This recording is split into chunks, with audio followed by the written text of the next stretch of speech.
Welcome to Mark chapter 7. In Mark 7, we find Jesus traveling around quite a bit. And so I have a map there for you to look at so you can see the places he was traveling to in this chapter. It starts off where he's in Gennesaret, and it says that the Pharisees from Jerusalem are there. So I hope you can notice how far of travel that they had to make to get there. So the word about Jesus is getting around at this point, and they're concerned. Also, the Pharisees are concerned. Also, there are a couple of verses in this chapter that are a little bit confusing. Chapter 7, verse 15 says, Jesus says, "There is nothing outside a person that by going in can defile, but the things that come out are what defile." And then there is a discussion he has with a Gentile woman that can be somewhat confusing. So let's see what my family has to say about these things. The first thing that stuck out to me was when they were talking about clean and unclean. And Jesus said that what comes out of a man is what makes him unclean. Saying that from? Verse 20. So it's nothing outside a man can make him unclean by going into him. Rather, it's what comes out of a man that makes him unclean. That's verse 15. So I just thought that was, it doesn't. 15. Yeah, it doesn't matter if you put what you put in. It's what comes out of your mouth and your words that makes you unclean. I'll add on to that with verse 20 this time.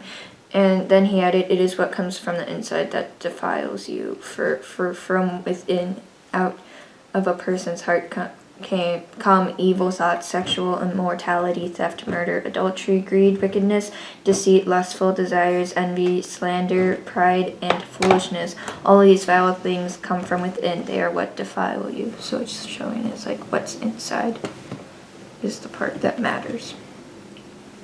Isn't that just the opposite of what Elisa just said? What did you say? I thought she said what you do. No, it says nothing comes outside a man can make him unclean by going into him. It's rather what comes out of a man that makes him unclean. Oh. But I'm saying it's not like...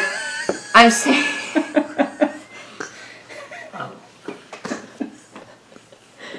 So it's like both. So like it's what someone does. Like it's what someone does.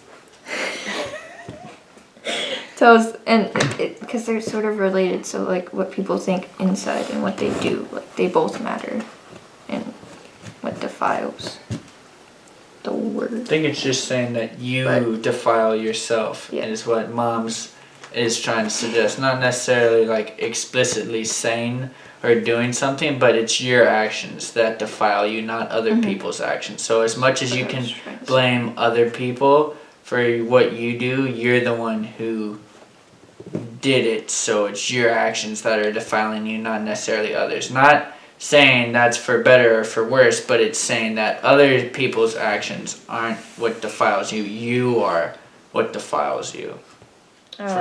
For you ignore God's law and substitute your own tradition. So what basically happened was the Pharisees were like, "Why don't you follow our tradition?" And Jesus was like, "Well, I shouldn't have to follow your tradition. I should follow God's law instead."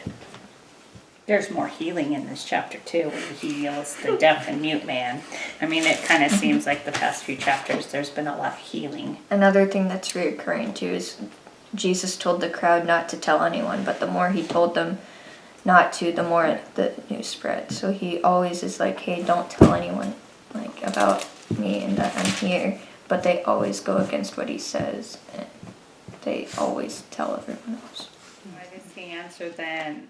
Yes, but even the dogs under the table eat the children's crumbs. And why did he say, for such a reply you may go, the demon has left your daughter? Why does he say that then? Basically, he's trying to say that your faith has made you well. Okay, there you go. Can I say something? Interesting questions raised in this chapter. I will say that Jesus' discussion with the Gentile woman One thing I hope we realize is that with God there is no limits, that there will be enough for everybody.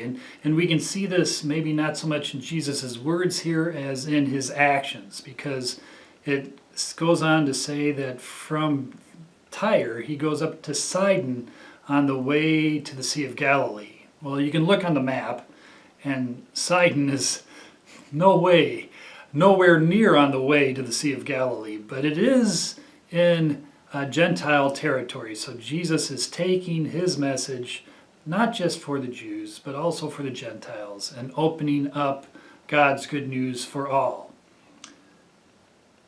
Also, at the end, we see something that is peculiar to the Gospel of Mark. You may have noticed this earlier, but it's very pronounced at the end of this chapter.